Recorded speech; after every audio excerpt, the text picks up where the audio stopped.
future is within our grasp. Into reality. Join me as we explore sci-fi, science. All new series, Tuesday, December 1st at 10 p.m. Only on the Science Channel.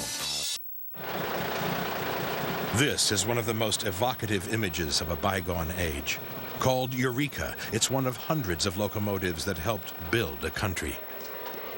Before the locomotive age, America was a vast, untamed wilderness. Distances were so great and overland travel so dangerous that only the bravest risked journeying west. Most people had never traveled more than 20 miles from their home. Locomotives like Eureka changed all that for good. Las Vegas attorney Dan Markoff has owned and cared for this unique machine for the last 15 years.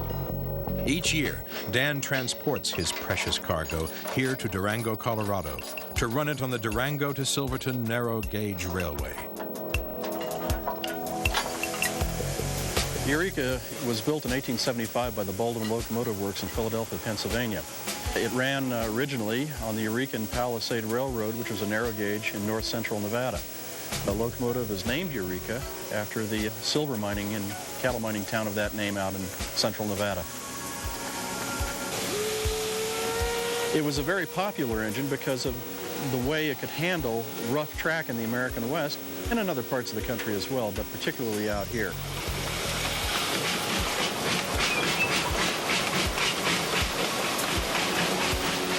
Dan has attracted criticism for running his train, but he believes the best way to preserve old locomotives is to keep them on the track rather than in a museum. The difference is seeing an animal that's stuffed and mounted on some hunter's wall and seeing one out on the mountainside. I'd rather see it out on the mountainside. I want to be able to take it out and run it so people can see how it looks when it's out there doing what it did.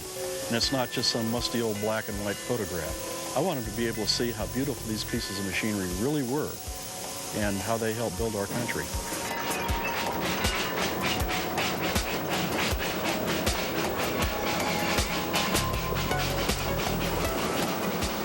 Eureka was in commercial service until 1939, when it was bought by Warner Brothers Studios. Dan bought it in 1985, after it had been badly damaged in a fire.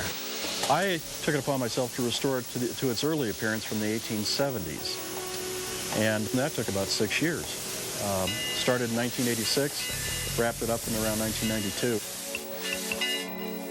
Restoring the locomotive to its original 1875 design required amazing perseverance. There's no way I could have just put it in the engine house and done it all at once. I took it in increments. For instance, the wood for the walnut cab on this is 2 1/8 inches thick.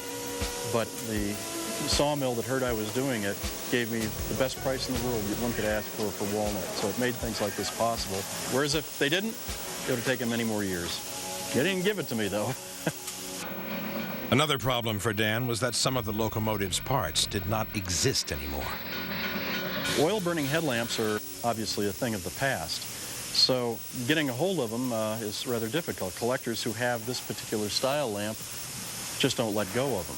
So I said, to heck with it, I'll build my own.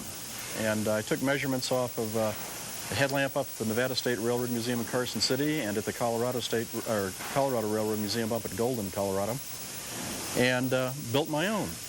It was kind of interesting, you know, here you have the 19th century equipment, but the headlamp reflector up in there was spun by the gentleman who spun the engines for the space shuttle. It wasn't just the space shuttle engineers who showed an interest in Dan's project. 2 shuttle astronauts climbed aboard Eureka.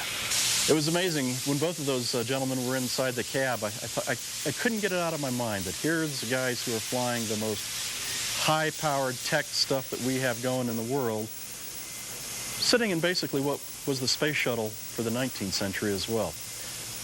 This thing does 25 miles an hour 125 years ago. They do 20,000 miles an hour, thereabouts. If they ever get away from their busy schedules, they're more than welcome to come along and crew with me. I'll trade them stick time. Dan Markoff has no intention of selling Eureka at any price. It's not for sale. There's no price tag on it. It's a piece of our history. You don't sell the Constitution, You don't sell the Declaration of Independence. You don't sell the USS Constitution. This is Nevada's history, and I aim to see that it stays just that and not an article of trade.